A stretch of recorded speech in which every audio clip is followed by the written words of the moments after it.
지금까지 우리는 이제 이 로마서 1장을 살펴보면서 이 하나님을 그 마음에서 내쫓아버린 인간의 그 불경건, 이것이 얼마나 불의하고 또 악한 그 죄악들을 양산하게 되었는가, 이것들을 이제 살펴봤습니다.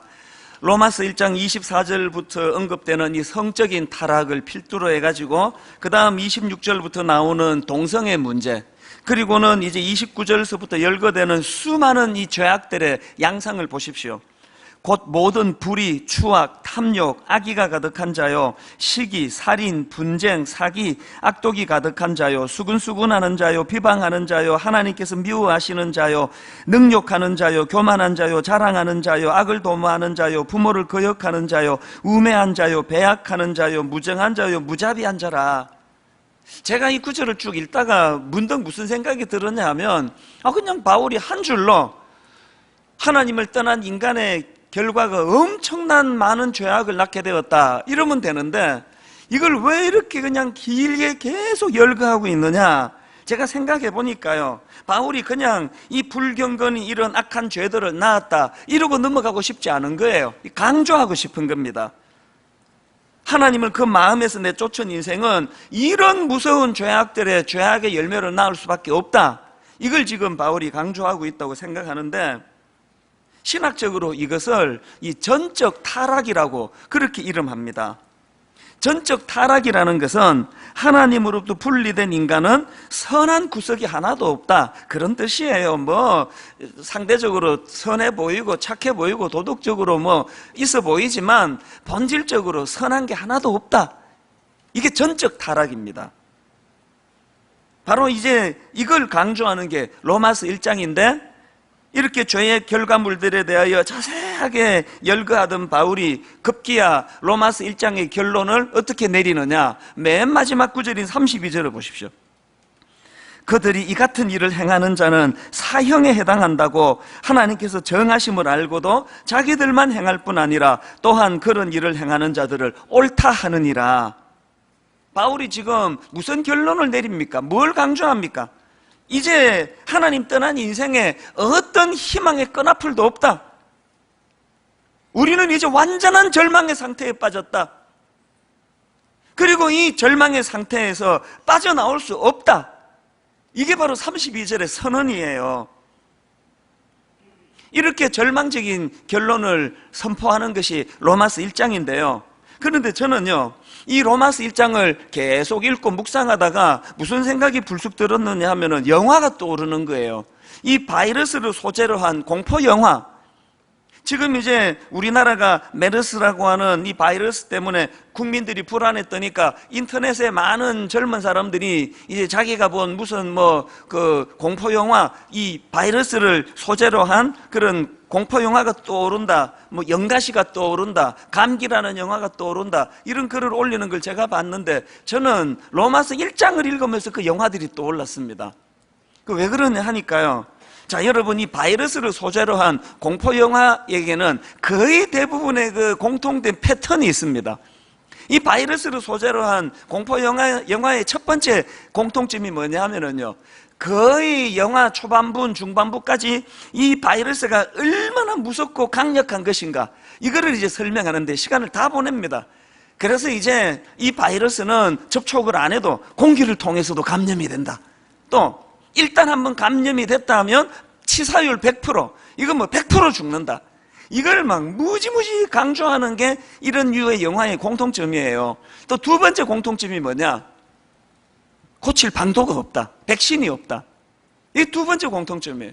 그래서 그냥 막 손에 땀을 쥐면서 아슬아슬하게 영화를 보다가 이런 류의 영화의 세 번째 공통점이 뭔지 아십니까?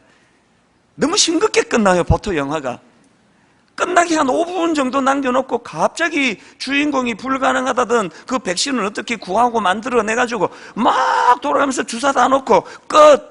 그런 영화를 보고 나면 좀 허탈한 때가 한두 번이 아니에요. 자, 그러고 보니까 이런 그 바이러스를 매개로 한 공포 영화에서 앞부분에 막 이 바이러스의 그 독성, 잔혹성, 막 치사율 100%, 막 공기 감염, 이걸 강조하는 이유는 그 바이러스의 강한 독성을 강조하고 싶은 게 아니고요. 나중에 그 주인공이 만들어내는 이 백신의 유효함, 이 백신의 귀함, 이걸 강조하기 위해서 지금 앞부분을 그렇게 강조하는 겁니다. 자, 여러분, 제가 이 로마서 1장에 하나님 떠난 인생의 치명적인 죄성에 대한 이 사형을 언도하는 절망적인 로마서 1장을 읽으면서 제가 왜 그 바이러스를 소재로 한 공포 영화가 떠올랐을까요? 바울이 지금 로마서 1장에서 그 수많은 치명적인 죄에 대한 수많은 것들을 열거하고 맨 마지막에 이제 어떤 희망의 끈앞을도 없다, 우리는 망했다, 우리는 죽었다, 이렇게 바울이 선포하는 것은 그 죽음의 강력한 권세, 죄의 권세를 설명하기 위한 게 아니에요. 그 뒤에 나타날 예수 그리스도 십자가의 복음, 이 복음의 백신, 십자가표 백신, 이것이 이 절망이다, 죽었다, 사형이다, 우리는 여기서 헤어나올 수 없다라는 이 강력한 것들을 깨트리는 능력이 된다는 것, 이 복음의 능력을 강조하기 위한 것이라는 걸 제가 알기 때문이에요. 무슨 일로 절망하고 계세요? 너무 늦은 것 같으세요? 여러분이 지난주 말씀드렸던 그 영화의 철로 위에서 나 다시 돌아가고 싶어 하다가 그렇게 자살로 끝나는 인생과 같은 상황인 것 같으세요? 그렇지 않습니다. 그 생각도 맞을지 모르지만 여러분 안에 이 강력한 예수 그리스도의 십자가, 이 복음이라고 하는 이 백신이 내게 주어지면 어떤 절망도 없습니다. 여기 그렇게 회복되신 분들이 한두 분이 아니고 제가 또 그 중에 한 사람 아닙니까?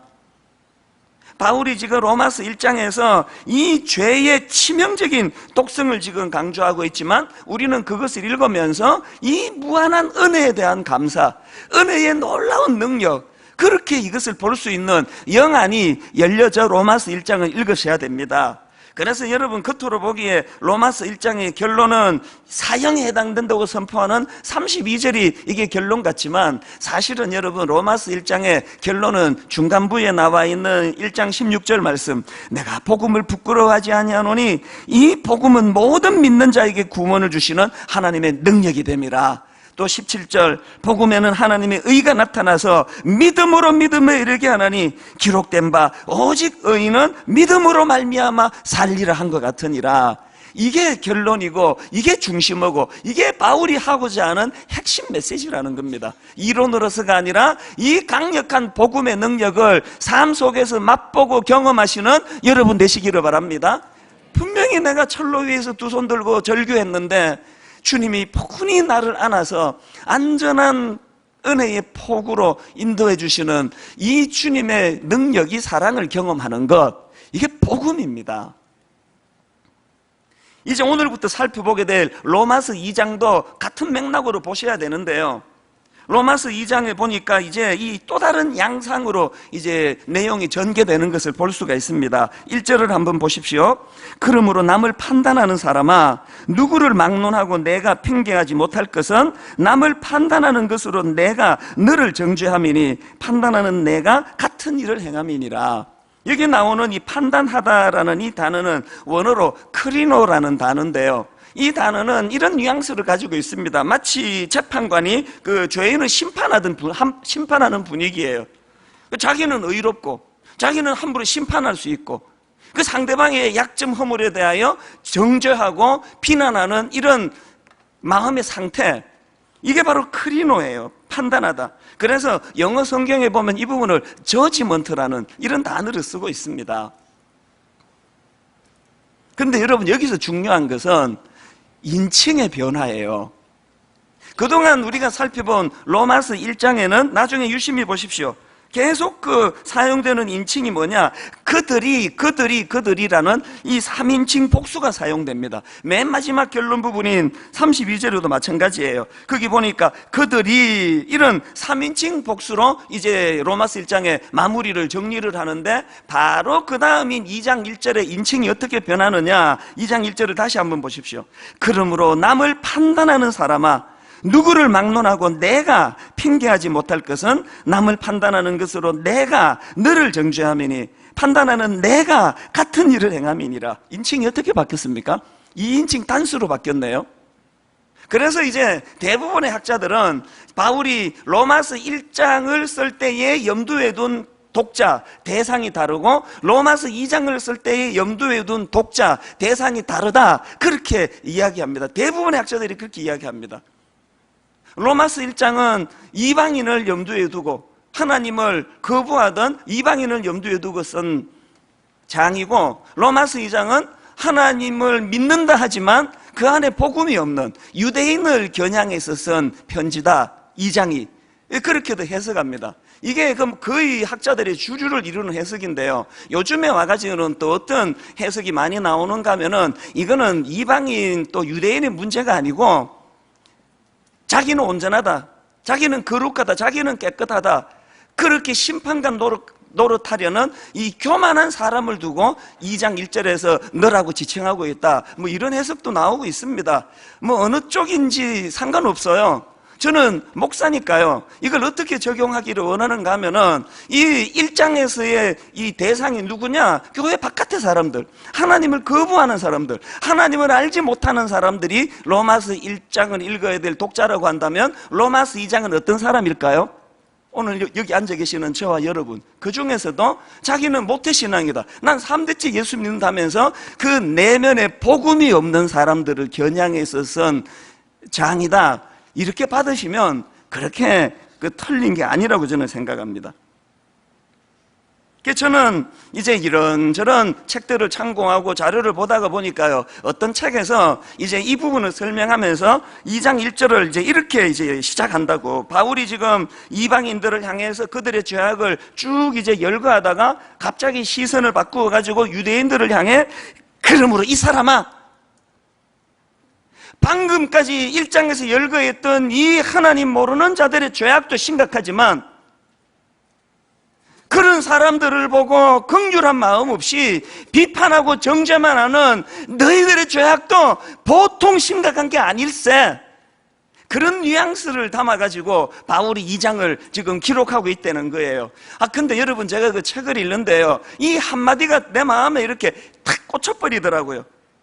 그러므로 이 사람아, 지난 한 주 내내 그러므로 이 사람아, 하나님이 자꾸 저를 지적하는, 그러므로 이 사람아, 네가 목사라고 그러면서, 네 아버지도 목사라고 그러면서, 네가 맨날 성경을 읽는다고 그러면서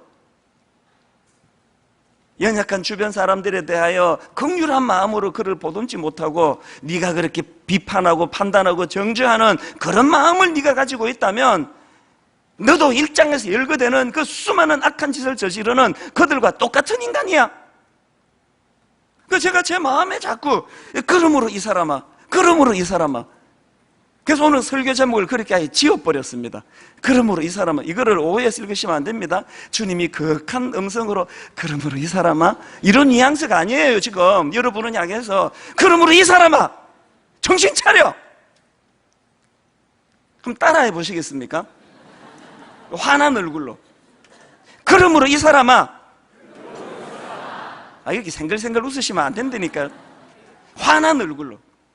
하나님이 오늘 교회를 다닌다 그러면서, 모태신앙이라 그러면서, 장로라 그러면서, 목사라 그러면서, 큐티한다고 떠들고 다니면서 마음에 연약한 이웃에 대한 따뜻한 사랑이 없고 비판 좋아하고 약점 캐내기 좋아하고 이걸 그냥 떠들고 다니기 좋아하는 사람을 향한 이 주님의 메시지를 들어야 돼요. 그러므로 이 사람아, 네가 보기엔 네가 의인인 것 같지?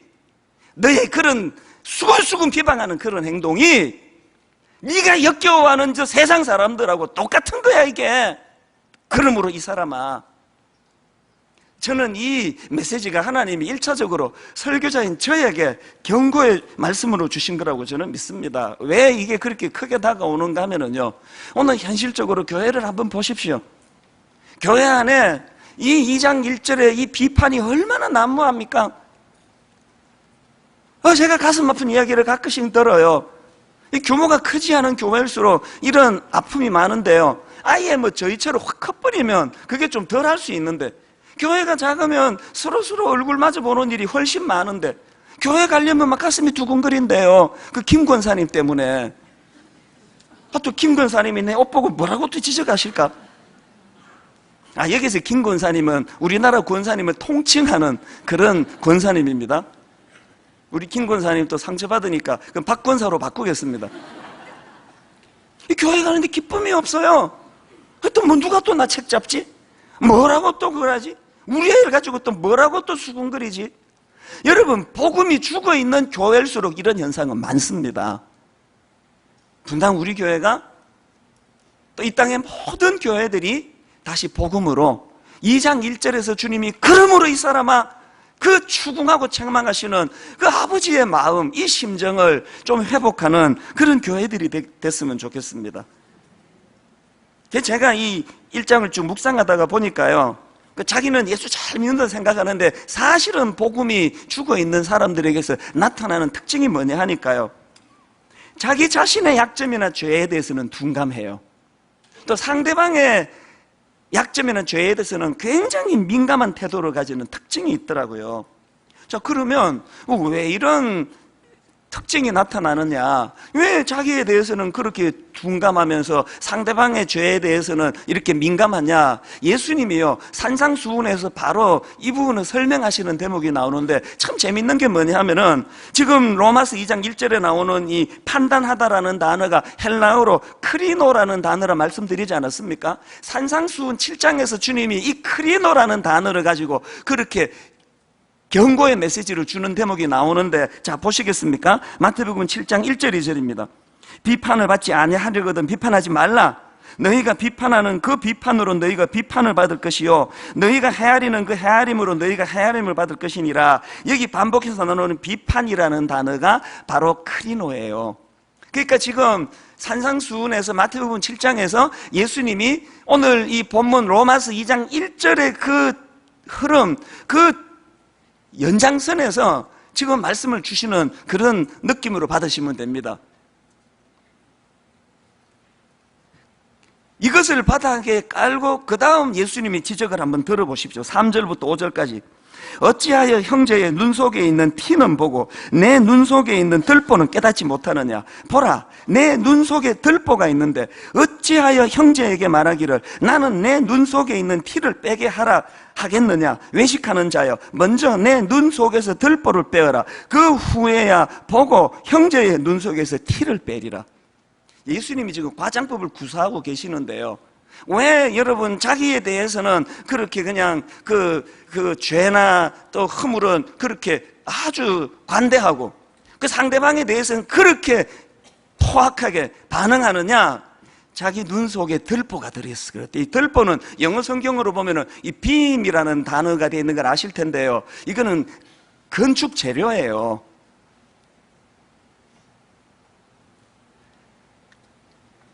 들보가 내 눈 속에 들어있으니 이 두 가지 현상이 나타나는데, 티는요 내가 뺄 수 있습니다. 좀 후 불어달라 그러고 어릴 때 우리 많이 그랬지 않습니까? 안약 넣으면 빠져요.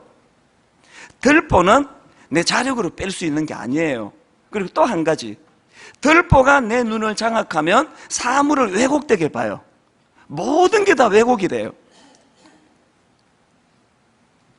왜 복음이 없는 교회일수록, 왜 복음이 없는 크리스찬들일수록, 왜 복음이 없는 지도자일수록 자기에게는 관대하고 남의 죄악 허물에 대해서는 이렇게 날카롭게 반응하느냐? 들보 때문에 그렇다는 거예요. 이게 예수님의 진단이에요. 그래서 내 자력으로 뺄 수 없는 게 들보기 때문에 이거를 빼는 능력, 이게 복음이라는 겁니다. 제가 목회를 하면서 수없이 느끼고 또 느끼고 또 여러 번 말씀드리는 게 뭐예요? 사람은 자기를 몰라요. 이 들보로 자기를 왜곡했기 때문에, 야, 저렇게 예리한 눈으로 남의 지적, 그 작은 그 허물, 죄도 짚어내면서 통찰력을 가지고 있으면서 사람은 자기를 몰라요. 제가 지금요, 저를 모르니까 지금 이렇게 설교하고 있는 거예요. 제가 저를 안다면 나 뜨거워서 이렇게 설교하겠습니까? 다 지금 앉아가지고 내가 설교하면, 아이고, 지는 당신만 잘하면 돼, 이런 생각하면서 듣고 있다는 걸 내가 모르니까 지금 용기를 내고 설교하는 거 아닙니까? 화요일마다 우리 전 교역자를 모아놓고 제가 막 열받으면 1시간 이상 강의를 합니다. 그 뭐 요지는 딱 하나예요. 정신 차려라. 목회 제대로 해라. 성도 잘 섬겨라. 그렇게 목회하면 안 된다. 이걸 1시간에 매 화요일마다 그렇게 할 수 있는 담력이 어디서 나온 걸까요? 절 모르니까. 제가 목회 똑바로 해라, 성도 잘 섬겨라 그러고 있을 때 우리 부목사님들이 앉아가지고 사도 낱말하네. 목사님만 잘하면 돼요. 목사님만 분당 우리 교회는 그렇게 하고 듣는 걸 내가 모르니까 내가 이렇게 설교하는 거 아닙니까? 강의를. 게다가 우리 부교역자들이 다 예의가 발라가지고 그렇게 하고 나가면은 저한테 와가지고 목사님 오늘 도전 많이 받았습니다. 이런 말씀 우리 자주 들어야 됩니다. 그런 이야기를 하는데 거기다가 마음으로 한마디 덧붙이는 걸 내가 모르죠. 다 새겨 들으세요, 목사님. 다 고지고대로 들으시면 안 됩니다. 그걸 내가 모르니까 용감하게 교육한답시고 떠들고 있는 거 아니냐고요. 우리는요, 자기를 몰라요. 정말 자기를 몰라요. 그렇기 때문에 이 덜보는 내 의지로 빼낼 수 있는 게 아니기 때문에 그럼 어떻게 해야 됩니까? 저는 이사야 6장에서 참 요 근래에 이 5절에서 제가 은혜를 많이 받고 있는 중이에요. 지금이 바로 그 진행 중인데요. 이사야 6장 5절에서의 이 이사야의 고백을 한번 보세요. 그때에 내가 말하되 화로다 나여 망하게 되었도다. 지금 이사야가 자기가 망하게 됐다고, 나는 입술이 부정한 사람이라고, 나는 입술이 부정한 백성 중에 거주하면서 만군의 여호와이신 왕을 배웠다고 탄식하고 있는데, 여러분이 5절에 나오는 이 그때가 어느 때입니까? 그때라는 접속사가 바로 그 앞에 있는 이사야 6장 1절을 바치는 그 접속사 아닙니까? 우시야 왕이 죽던 해에 내가 본적 주께서 높이 들린 보좌에 앉으셨는데 그의 옷자락은 성전에 가득하였고, 또 3절 서로 불러 이르되 거룩하다 거룩하다 거룩하다 만군의 여호와여 그의 영광이 온 땅에 충만하도다. 이것을 목도한 그때에 이사야가 화로다 나여 망하게 되었도다. 그 거룩하신 하나님의 존전에서 하나님의 놀라우신 영광을 목도하는 그 순간에 이사야 눈에 들보가 빠진 거 아닙니까? 맨날 저 타락한 저 백성들 때문에 나라가 망하게 생겼다고 날마다 성적으로 죄나지 있고 동성애, 부모 거역, 온갖 더러운 죄를 짓는 저 인간들 때문에 이 나라가 망하게 됐다고 생각했는데, 하나님의 존전에서 그의 거룩하심을 목도한 이사야가 눈에 들보가 빠지니까 화로다 누구? 나여 망하게 되었도다. 저는요, 결혼하고 은혜를 받아가지고 신학교로 간 케이스가 아니고요, 이미 강도사 이 길로 들어가고 이제 제 아내를 만났습니다. 그리고 이제 결혼하고 1년도 안 돼가지고 목사 안수를 받았습니다. 그리고 여러분, 제가 결혼하던 그날부터 지금까지 20몇 년 동안 하루도 성경을 안 핀 적이 있을까요? 성경을 갖고 내가 먹고 사는 사람인데 이 말씀을 수없이 읽고 묵상하고 큐티하고 그랬는데요, 저는 이사야 6장 5절 말씀이 눈에 안 들어왔습니다. 그래가지고 저는 이게 목사님들의, 대부분 목사님들이 직업병인데요, 집에 가서도 계속 목사 노릇을 하려고 하는 거예요. 당신 말이야 이거 왜 이렇게 하느냐고, 성경에 그러라고 돼 있나? 큰아들 큰애 보고 이래, 예수 믿는 청소년 이렇게 살면 돼? 그러면 안 되지. 어느 날 우리 집사람이 너무나 심각한 표정을 지으며 저한테 이렇게 말하더라고요. 나는 당신이 내 남편인데 남편 같지가 않고 목사님 같다고. 그래서 내가 또 막 가르쳤잖아요. 그럼 목사가 목사 같아야지, 그 목사가 선임 같으면 돼? 그러면 또 막 잔소리를 막 하고 이랬던 게 저예요.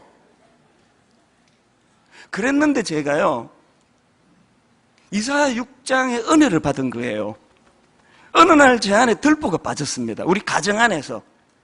그래서 제가 제 아내를 보고 우리 아이들을 보는데 그렇게 가끔 목사 같아가지고 지적하고 비판하고 하는 이게 어느 날 없어져 버렸어요. 그리고 우리 아이를 봐도 내 아내를 봐도 약점이 보이면 마음이 너무 아픈 거예요. 이 긍휼한 마음. 얼마나 힘들까 본인이. 그래가지고 요새는 저희 집 사람이 저보고 이제 목사 같지가 않고 남편 같대요. 근데 이것도 좀 문제는 문제 아닙니까? 목사가 목사 같지 않다고 하는 그게 그런 뜻은 아닐 거고요. 그리고는 우리 가정에 변화가 일어나는 거예요. 그렇게 지적하고 해도 잘 안 바뀌더라고요. 사람은 원래 잘 안 바뀌어요. 우리 집 사람은요, 첫 선을 보던 그날부터 해가지고 오늘 새벽에 이르기까지 한결같이 그 자리에 그 모습으로 서 있었습니다. 안 바뀌어요. 이게 나쁘다는 뜻이 아니고 좋든 나쁘든 사람은 안 바뀝니다. 제가 그거를 바꾸게 하려고 이 목사 직업병을 가지고 수없이 지적해도 안 바뀌더라고요. 그런데 여러분, 이사야 6장 5절의 은혜를 받고 났더니 화로다 나여 망하게 되었도다.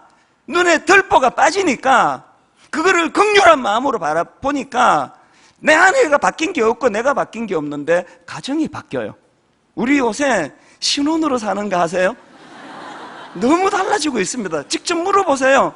시간만 되면 나와서 내 간증을 부탁하고 싶습니다. 그분에게. 오늘 여러분의 가정이요, 들보가 끼인 남편이, 들보가 가득한 아내가 여러분의 왜곡된 눈으로 가정은 이래서 안 된다고 지적해서 바뀌는 게 가정이 아니에요. 자녀 교육도 마찬가지예요. 이사야 6장에 이사야의 은혜를 받는 여러분 되시기를 바랍니다. 자력으로 뺄 수 없는 들보, 예수 그리스도 십자가 복음의 능력으로 빠지는 줄 믿습니다. 이걸 경험하는 게 신앙생활이에요. 그래서 오늘 본문 말씀을 통해서 우리가 얻어야 될 두 가지 메시지, 기억해야 될 두 가지 메시지를 나누고 싶은데요. 첫째, 여러분 신앙생활의 건강성은요, 건강한 대인관계로 반드시 증명해야 한다는 것입니다. 내가 뭐 아무리나 큐티 많이 해요. 난 새벽기도 365일 안 빠져요. 나는 하나님 앞에 성경을 하루에 100장씩 읽어요. 이걸로 증명되는 게 아니에요. 너 그렇게 영적으로 충만하니? 너의 충만함을 대인관계 속에서 증명해 보이거라. 하나님의 방법이에요. 여러분, 제가 앞에서 읽어드렸던 로마서 1장 29절부터 31절에 나오는 수많은 죄의 양상들을 제가 이걸 한번 분류를 해봤어요. 재밌는 건요, 딱 둘로 분류가 되더라고요. 수많은 죄악의 양상들, 맨 앞에 나오는 여러분 모든 불의, 추악, 탐욕, 악의, 이건 뭐예요? 내 내면에 도사리고 있는 죄들 아닙니까? 그런가 하면 그 다음에 나오는 시기, 살인, 분쟁, 사기, 수군수군, 비방, 부모 거역, 이거는 다 대인관계의 문제 아닙니까? 내 내면이 하나님 앞에 치유되지 못하면 이것이 대인관계에서 남을 괴롭히는 것으로 열매가 나타나는 게 이 로마서 1장에서 나오는 죄악의 양상들이더라고요. 그러면 내가 복음의 백신으로 치유를 받았습니다. 내면이 바뀌었습니다. 내 눈에 들보가 빠졌습니다. 그러면 뒤에 뭐가 따라 나올까요? 비방하고 수근수근하고 부모 원망하고 이런 것들이 바뀌어서 사람을 세워주고 사람을 격려해주고 일으켜주고. 여러분, 여러분이 난 믿음이 좋다고 생각하는데 난 새벽기도 한 번도 안 빠지는데 누군가가 여러분을 만나면 의기소침해지고 누군가가 여러분을 만나고 나면 정죄당하고 나는 이게 문제야. 맞아, 나는 잘할 수 없어. 혹시 이런 열매가 나타나고 계시면 여러분의 믿음은 점검해야 될 믿음이에요. 성경 좀 그만큼 안 읽어도요, 복음이 내 안에 작동되면 의기소침한 사람이 나랑 5분만 대화를 나누면 용기가 생기고 나 한번 힘낼 수 있네. 복음이 백신이라는데. 절망하고 좌절한 사람들이 복음이 작동되는 여러분을 만나고 나면 철로 위에서 박하사탕 영화처럼 나 다시 돌아가고 싶어 절규했지만 돌아갈 수 없어 열차에 치여 자살로 끝내는 그럴 수 있는 인생들도 여러분을 만나고 나면 용기가 생기고 꿈을 꾸게 되고. 여러분 안에 이런 관계에서의 복음의 능력이 나타나고 있습니까? 점검하셔야 됩니다. 유대인들이 실패한 게 바로 이 부분 아닙니까? 그들은 자기들이 선민이라 그러는데 그들의 대인관계를 한번 보세요. 마가복음 2장 16절, 바리새인의 서기관들이 예수께서 세리 및 죄인 및 세리들과 함께 잡수시는 것을 보고 그의 제자들에게 이르되, 그 다음 보세요. 어찌하여 세리 및 죄인들과 함께 먹는가? 막 그들의 분노가 느껴집니까? 그 다음, 누가복음 18장 11절을 보세요. 바리새인은 서서 따로 기도하여 이르되 하나님이여 나는 다른 사람들 곧 토색, 불의, 간음을 하는 자들과 같지 않고, 그 다음 보세요. 이 세리와도 같지 아니함을 감사하나이다. 이게 지금요, 자기 혼자서 골방에서 하는 기도도 이게 이러면 안 되는데, 이게 지금 어떤 상황이냐, 바로 그 앞에 10절을 한번 보세요. 두 사람이 기도하러 성전에 올라가니 하나는 바리새인이요 하나는 세리라. 지금 세리하고 같이 기도하고 있는 중이에요. 같이 기도하면서 이 사람 들으라고, 나는 이런 저질 이 인간하고 난 다른 사람입니다, 이렇게 기도하고 있는 거예요. 예수님이 지적하시는 유대인들에 대한 핵심이 이거예요. 이게 바로 오늘 본문 2장 1절에 나오는 그러므로 남을 판단하는 사람아, 그 양상 아닙니까? 오늘 기억하셔요. 여러분이 비록 토색하지 않아도, 불의를 저지르지 않아도, 여러분이 비록 막 바람피고 간음하는 이런 짓을 하지 않아도, 대인관계에서 유대인들과 같은 이런 태도를 취하면 하나님 앞에서는요, 그러므로 이 사람아 니나 쟤나 똑같은 인간이야, 이게 뼈아프게 들어야 될 말씀 아닙니까? 그런가 하면은 두 번째로 건강한 대인관계가, 이렇게 건강한 대인관계가 중요한데요, 그런데 여러분, 이 건강한 대인관계는 복음의 감격 회복으로 가능하다는 사실입니다. 제가 오늘 로마서 2장 1절을 여러 번 읽으면 묵상하다가 문득 떠오른 게 있는데, 저는 청소년 사역을 오래 해가지고요, 이 상상력이 좀 발달이 되어 있습니다. 로마서 2장 1절 읽다가 무슨 이 상상력이 발휘가 됐냐면요, 바울이 지금 이거를, 자기가 지금 이걸 집필을 하다가 아마 2장 1절을 쓰고 펜을 놓고 눈시울이 붉어지며 눈물이 걸성해졌다는 이런 공상을 제가 해본 거예요. 왜 그랬을까요? 제가 왜 그런 공상을 했을까요? 지금 바울이 그러므로 남을 판단하는 사람아, 그게 은혜 받기 전에 자기 모습 아닙니까? 자기 기준과 조금만 다르면 다 틀렸다고, 혈기가 많고 예수 믿는 사람 잡아 죽이러 다니고, 다메섹으로 갈 때도 혈기가 등등해가지고 자기 눈에 가득한 들보는 못 보면서 그랬던 바울이 다메섹 도상에서 복음을 경험하고 예수 그리스도를 만나고 사랑의 사도로 바뀌어진 그 감격이 바울 안에 넘쳐서, 제가 상상해 보니까요, 2장 1절을 이렇게 쓰고는 펜 내려놓고 은혜의 감격으로 손수건을 꺼내서 눈물을 훔치는 그런 장면이, 물론 제 공상이지만 그런 상상이 되는 거예요. 왜 이런 상상이 가능할까요? 여러분, 디모데전서 1장 13절에 바울의 감격을 한번 보세요. 내가 전에는 비방자요 박해자요 폭행자였으나 도리어 긍휼을 입은 것은 내가 믿지 아니할 때에 알지 못하고 행하였습니다. 이게 딱 2장 1절에 자기가 쓰고 있는 그러므로 남을 판단하는 사람아, 그 얘기 아닙니까? 그랬던 자기가 어떻게 변했습니까? 14, 15절 우리 주의 은혜가 그리스도 예수 안에 있는 믿음과 사랑과 함께 넘치도록 풍성하였도다. 믿보다 모든 사람이 받을 만한 이 말이요, 그리스도 예수께서 죄인을 구원하시려고 세상에 임하셨다 하였도다. 그 다음 보세요. 죄인 중에 내가 괴순이라 이 화로다 나여 망하게 되었도다, 그 얘기 아닙니까? 이 깨달음을 그가 어떻게 얻었나? 그 다음 16절 그러나 내가 긍휼을 입은 까닭은 예수 그리스도께서 내게 먼저 일체 오래 참으심을 보이사 후에 주를 믿어 영생 얻는 자들에게 본이 되게 하려 하심이라.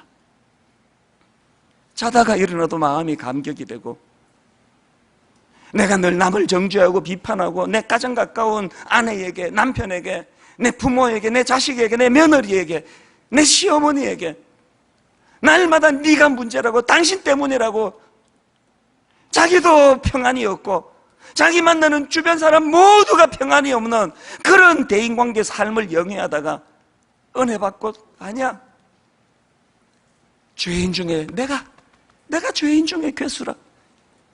자기 안에 평안이 찾아오고 많은 사람들에게 사랑의 사도 소리를 듣는 은혜를 바울이 누리며 그 감격의 눈시울을 붉히면서는 바울의 그 글 쓰는 모습이 보여지십니까?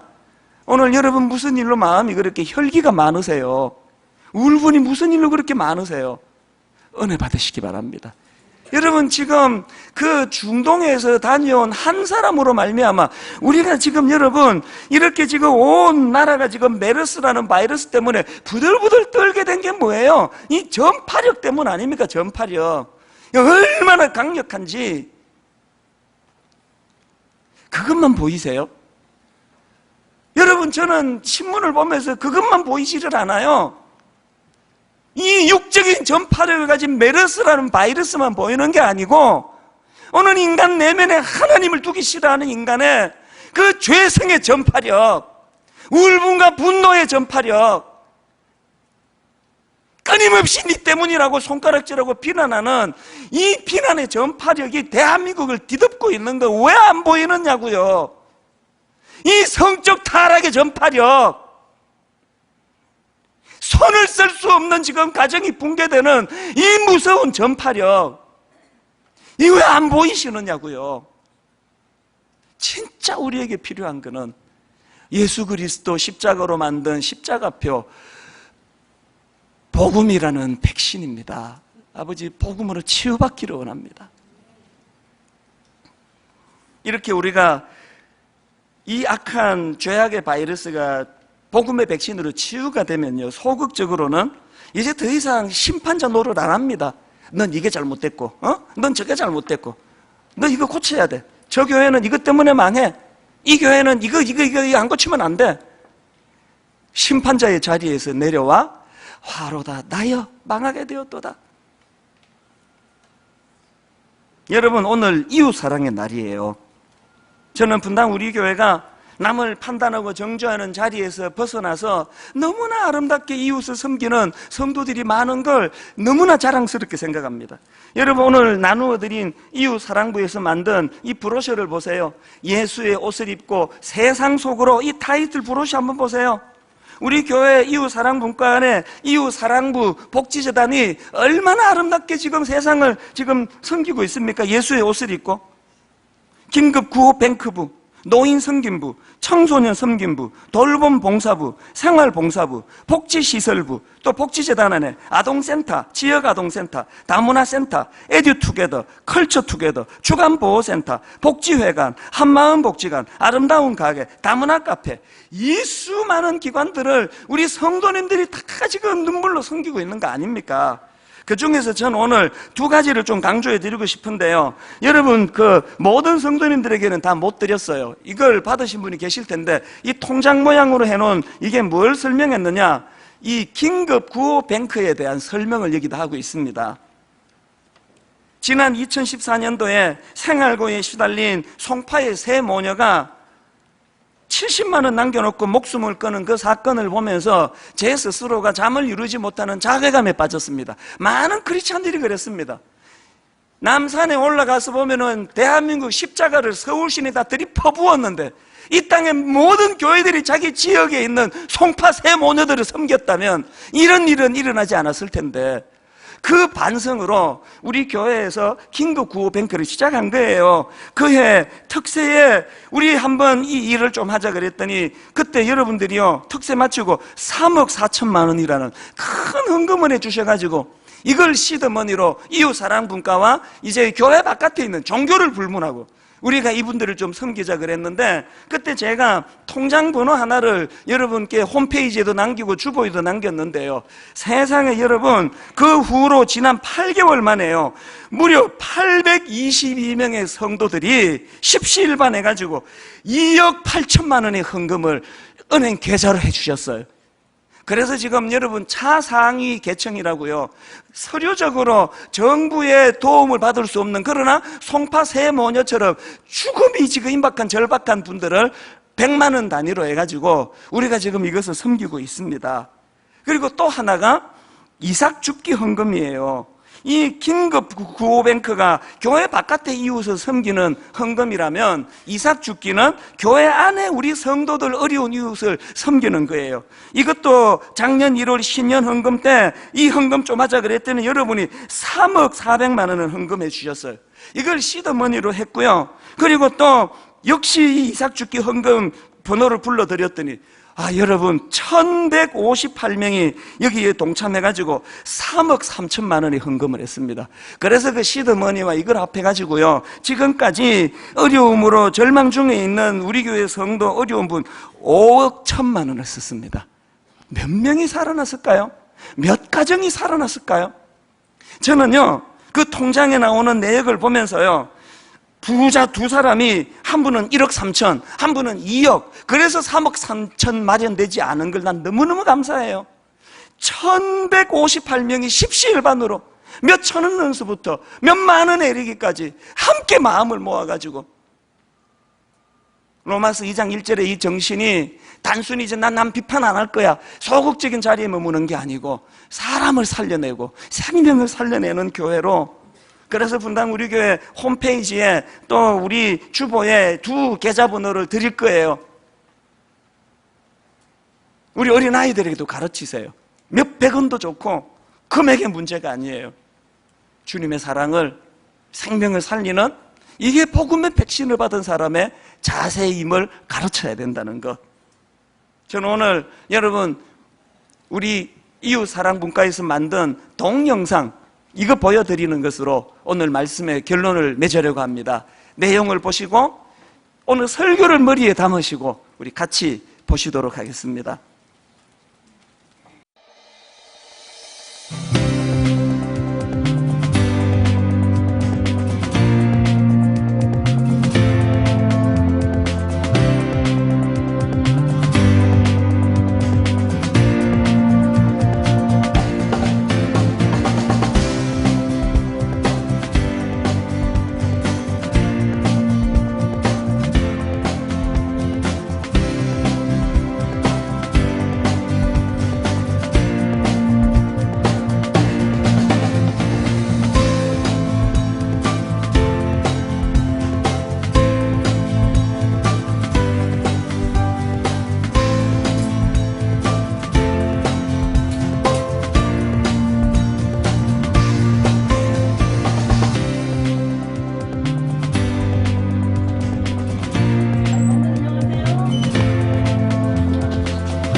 긴급고를 통해서 정말 그분들이 죽을 수밖에 없는 그런 열악한 상황 가운데서 다시금 살고자 하는 의욕을 찾으세요.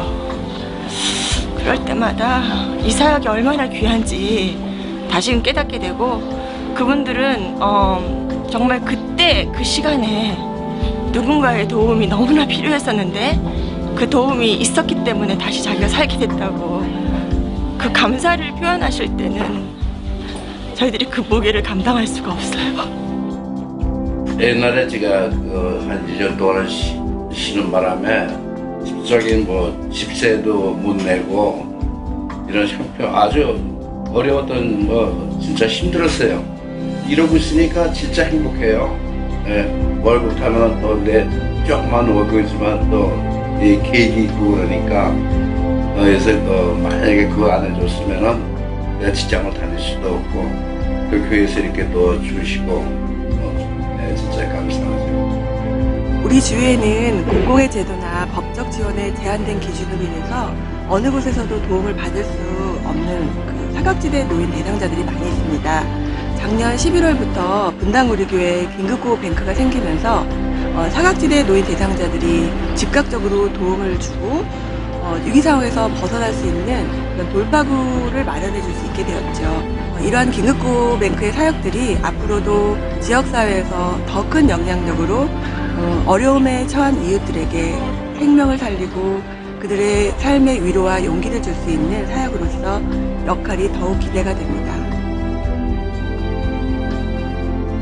분당 우리교회 이웃사랑분과와 복지재단의 1054명의 성도들은 소외된 삶 속에 외로움을 홀로 견뎌야 되는 이웃들과 생활의 무게에 짓눌려 눈물로 고통하는 이웃들을 마음 깊이 끌어안고 손잡아 동행하는 사역을 해왔습니다. 하나님은 이들을 통해 당신의 사랑을 흘려보내셨고 어린아이와 과부를 대하는 심정으로 고통받는 그들을 친히 어루만져 주셨습니다. 그리고 우리는 그 과정 속에서 상한 갈대도 꺾지 않으시는 하나님의 진짜 사랑을 배웠습니다. 이웃사랑은 하나님의 마음을 알 수 있는 첫걸음입니다. 예수의 옷을 입고 세상 속으로 들어가 이 땅의 치유자로 쓰임받는 감격의 대열에 성도님들과 함께하기를 원합니다. 봉사가 일반적으로 준비가 다 된 분들이 하는 게 봉사라고 생각을 하는데, 저도 그렇게 생각을 했던 사람이고, 봉사는 훈련이고 연습이고 습관이라고 생각을 해요. 그러니까 많이 가진 사람이 그것을 좀 나누는 게 아니라 힘든 사람들이 힘든 사람을 찾아가서 힘든 걸 같이 공유하는 것, 그리고 얼마나 힘들었는지 위로하고 만져주는 것, 하나님이 주시는 마음 그대로를 서로 공유하고 나누셨으면 정말 좋을 것 같습니다.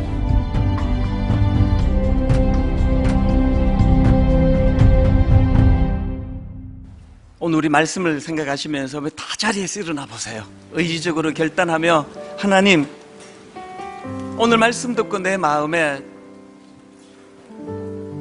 내 안에 복음의 백신으로 치유되는 능력이 나타나면 이웃을 향한 섬김으로 이 물꼬가 터져야 된다는 것 마음으로 받습니다. 오늘 이 설교를 녹여놓은 찬양인 것 같습니다. 우리들의 찬양 431번, 우리 가사를 생각하시면서 또 말씀을 생각하시면서 내 마음에 주를 향한 사랑이, 나의 말엔 주가 주신 진리로, 여러분 은혜 받은 자의 눈물입니다. 나의 눈에 주의 눈물 채워주소서. 복음이 내 안에 자리 잡을 때 내 입술에 찬양의 향기가, 내 입술에 찬양의 향기가, 두 손에는 주를 닮은 섬김이, 두 손에는 주를 닮은 섬김이, 나의 삶의 주의 흔적 남게 하소서. 주의 흔적 남게 하소서. 여러분, 이런 일들을 가능하게 하시는 복음, 십자가, 하나님의 사랑이 영원히 함께하리. 하나님의 사랑이 영원히 함께하리. 십자가의 길을 걷는 자에게, 길을 걷는 자에게, 순교자의 삶을 사는 이에게, 삶을 사는 이에게, 여러분, 이 땅을 살다 당하는 억울한 분한 마음 상하는 조롱하는 소리와 세상 유혹 속에도 주의 순결한 신부가 되리라.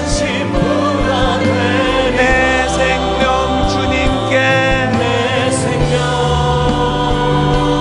주님께 드리리. 같이 기도하시겠습니다. 하나님 아버지, 오늘 말씀이 내게 아픔이요 찔림입니다. 그러므로 이 사람아, 네가 그렇게 조롱하고 비난하는 그 악한 짓을 저지르는 그 저질들, 네가 그들을 사랑으로 보지 않고 비판하고 정죄하는 너 모습 속에 똑같은 저질의 모습이 보여진다. 하나님, 은혜가 내 눈에 들보를 빼내는 역할을 하기를 원합니다. 내 아내를, 내 남편을, 부모님을, 자녀를, 며느리를, 시어른을 눈에 들보가 빠진 상태로 너무나 소중하고 아름다운 눈으로 서로가 서로를 바라보며 사랑하고 보듬어 안는 은혜의 자리로 인도하여 주시옵소서. 하나님, 지금 무서운 바이러스로 온 나라가 부들부들 떨고 있는데 아버지, 영안이 열려 우리 아이들을 잠식하고 장악하는 악한 죄악의 바이러스들을 바라보며 똑같은 반응할 수 있는 영적으로 민감한 저희들 되게 하여 주시옵소서. 하나님, 치료해 주시고 십자가의 능력을 경험케 해 주셔서 아버지, 십자가 복음이라는 백신으로 변화된 우리의 삶으로 나도 행복하고 기뻐하고 더불어 만나는 주변 사람들을 기쁨으로 인도하는 아름다운 믿음의 사람들 되게 하여 주시옵소서.